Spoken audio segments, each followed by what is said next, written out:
And here we go, ladies and gentlemen. Center duct. This one goes to the driver's side. This one goes to the center. These go down for a vent, and this one goes to the other side of the car for the passenger.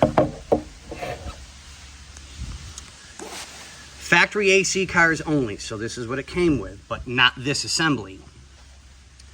Locate center error. We've got it.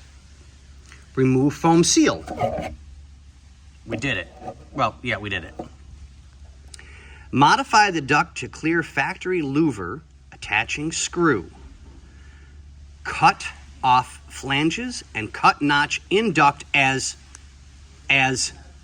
there's nothing more that it says.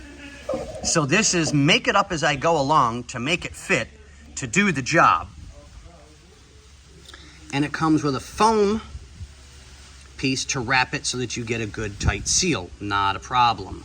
We've got that. So this is the type of stuff that you have to deal with when you do aftermarket parts to a car. Now, don't get me wrong, this company is amazing. They make some of the best products I think I've ever seen for air.